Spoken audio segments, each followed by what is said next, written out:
Assalamu alaikum and welcome back to my video presentation on problem-based learning.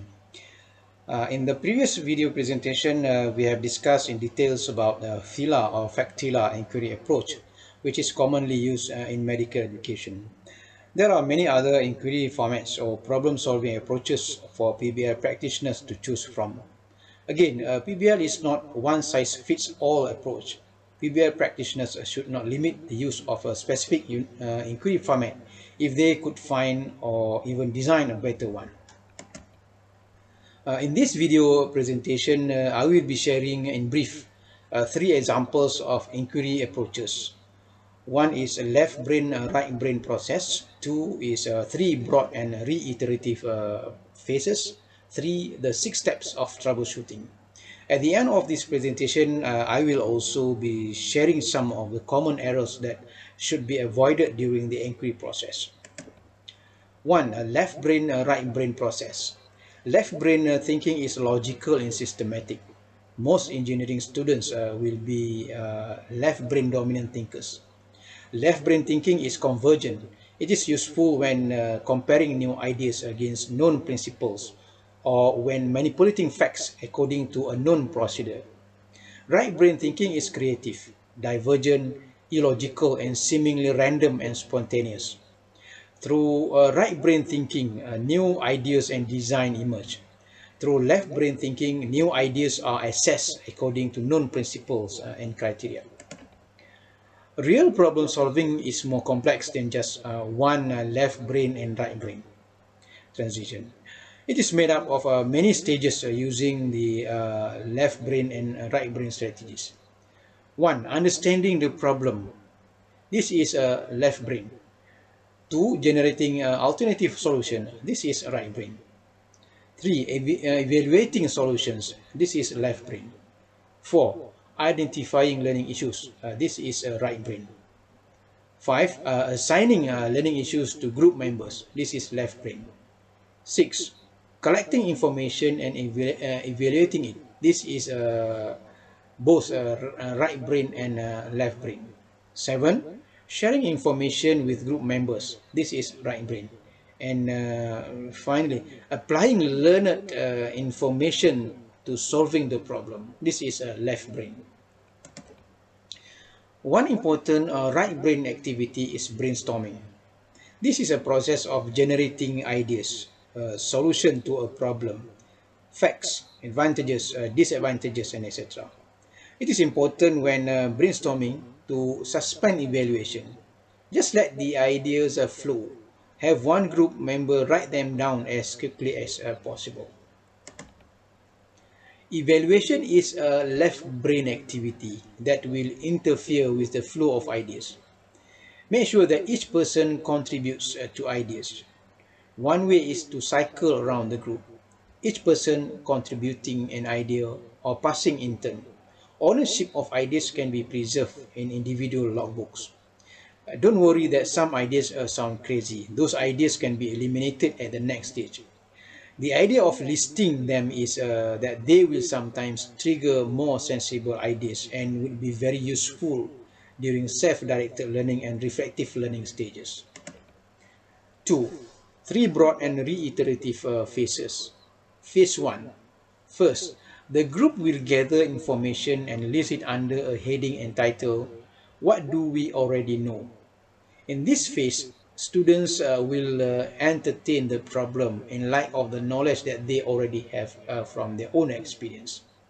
The group will discuss the current situation surrounding the problem as it has been presented. This analysis requires discussion and agreement on the working definitions of the problems and sorting out which issues and aspects of the situation are worthy of a further investigation. This initial analysis should yield a problem statement that serves as a starting point for the investigation, and it may be revised as assumptions are questioned and new information comes to light. Phase 2. Student will engage with the problem by also identifying under a second heading. What do we need to know to solve this problem? Here, they will list questions or learning issues that must be answered to address missing knowledge or to shed light on the problem. It is in this phase that the group will be analyzing the problem into components, discussing implications, entertaining possible explanation or solutions, and developing a working hypothesis. This activity is like a brainstorming phase with evaluation suspended while explanations or solutions are written on a flip chart or chalkboard or any other online learning application such as Padlet. The group will need to formulate learning goals, outlining what further information is needed and how this information can best be obtained. Phase 3. The above list should inform the group about what to do to solve the problem. In this phase, the group will discuss, evaluate, and organize hypotheses and tentative hypotheses. They will make what should we do list that formulates, keeps tracks of such issues as what resources to consult, people to interview, articles to read, and what specific actions team members need to perform. It is in this phase that the group will identify and allocate learning tasks, develop study plans to discover needed information. They will be gathering information from the classroom, resource readings, texts, library sources, videos, and external experts on the subjects. As new information is acquired, the group will need to meet to analyze and evaluate it for its reliability and usefulness in applying it to the problem. 3. The 6 steps of troubleshooting. The 6 steps troubleshooting process and methodology is an inquiry process most relevant for engineering education and technical and vocational education and training or TVET. Step 1 is to identify the problem. Step 2 is to establish a theory of a probable cause. Step 3, test probable cause theory to determine the actual cause. Step 4, establish an action plan and execute the plan. Step 5, verify full system functionality. And step 6, document the process. Step 1, identify the problem. The first things that the students need to be aware when troubleshooting a problem is that the symptoms are not the problem. When troubleshooting, they must identify the underlying problem. What's causing the symptoms to manifest themselves? To do that, they should question the user, ask detailed questions about when the symptoms occurred and why they may have occurred. If the user can recreate the issue for them, this can be extremely helpful. Determine what, if anything, has changed, which may have caused the problem. Importantly, before they take any action, make a backup copy of the system so that they can preserve everything as it is. Step 2. Establish a theory of a probable cause. Once the students have identified the base problem that is causing the symptoms, they will establish a list of probable causes. Once they have a list of all the probable causes, they should be using their technical knowledge to prioritize that list. The list should have the probable causes listed from most likely to least likely. They should question the obvious. For instance, if the symptom is a power situation at the workstation, is the power cord plugged in? And if it is plugged in, is the outlet actually getting power? Additionally, if no probable cause can be determined, they will need to escalate the problem to a higher level. Step 3. Test probable cause theory to determine the actual cause. Once they have established the theory of probable cause, students should take a moment to consider whether or not they can troubleshoot the issues on their own, or if escalating it to a higher authority is called for. If it falls within their capabilities, they will need to test their theory to determine if it is indeed the actual cause. The theory was created from the most likely probable cause, so they need to determine how best to test it. If their theory is confirmed, they will move on to the next step. If the theory is disproved, they will need to go back to step 2 or step 1 as needed and work their way through the troubleshooting methodology. Step 4. Establish an action plan and execute the plan. Once the students have determined the actual cost by testing their probable cost, they will need to establish an action plan and then execute that plan. Simple problems will probably only need simple plans. However, if it is a complex problem, they may need to write out the plan so that they can be sure to execute it correctly. This is another opportunity to escalate the problem to a more senior level if necessary. Step 5. Verify full system functionality. After they have executed the plan, they will need to verify that the system is fully functional. If everything works, that's great.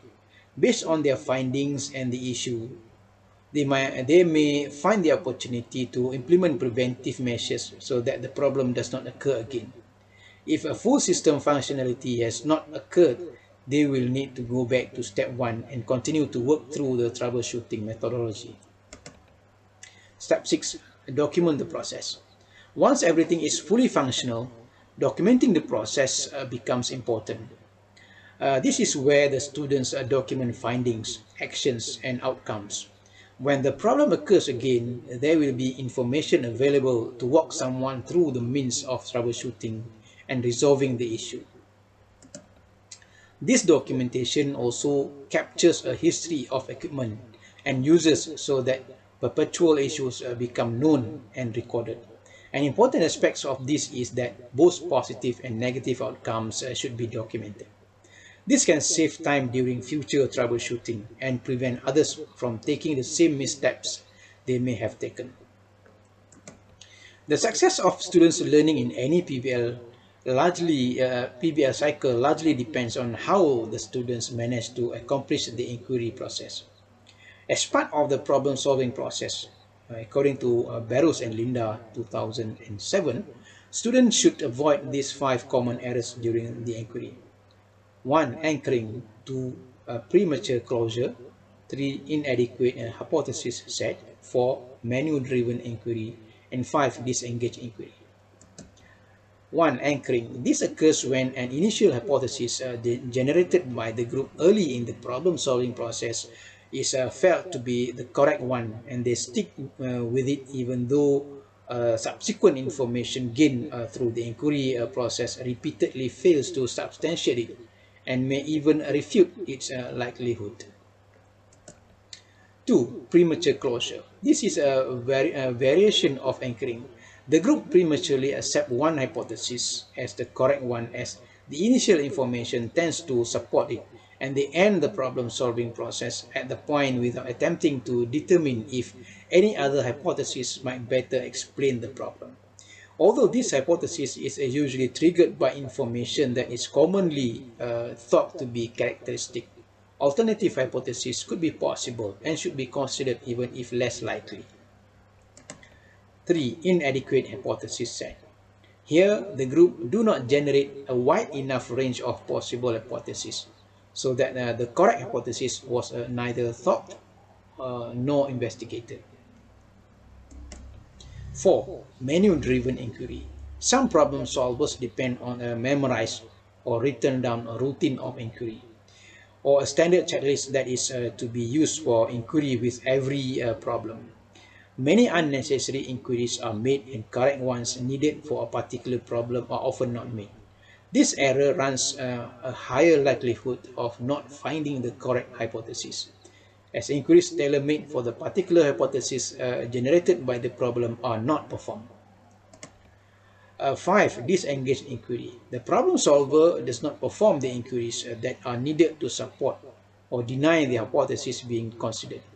The result is that the list of hypotheses that were generated at the onset of problem solving has not changed by the end of the problem solving process. That is a disengaged inquiry if after a period of inquiry by the group, the hypotheses that they considered are unchanged.